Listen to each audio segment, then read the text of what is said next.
And now, Open Closet, a programme made with the help of our Community Programme Unit. Presented today by the National League for the Welfare of People Who Stereotype Homosexuals.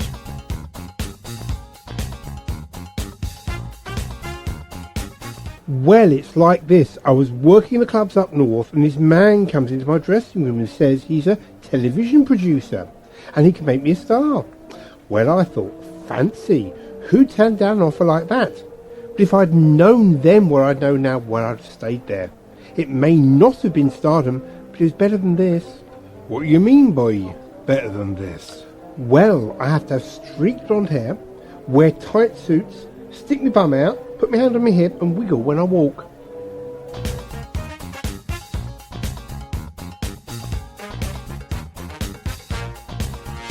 John, that's not his real name of course, is a typical case. He's currently appearing in pantomime in the West End, making the difficult and often painful transition back into entertainment. But for the last 5 years he's been earning his living the hard way, impersonating stereotyped homosexuals on television's sitcom Mrs. Jones' Boys. But surely he makes a lot of money out of it. Well, yes, but what's money if a boy hasn't got his self-respect? What John speaks of is a growing problem. It has been estimated that as many as 10% of all men entering show business suffer in this way. John and people like him face growing hostility from the LGBT community, who fail to realise that these men are simply making vast sums out of money out of perpetuating the traditional fear and hatred of gay people. I've also had poison pen letters from gay people that just have no sympathy for my predicament.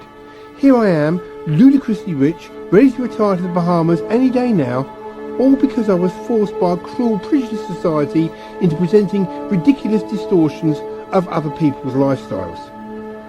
You'd think they'd have more feeling. Listeners may be interested to know, or perhaps not, that next week's Open Closet will be presented by the National League for the Welfare of Satirists who are forced to deride contemporary stereotypes in order to retain credibility with their feminist friends who they otherwise wouldn't have a hope in hell of getting off with.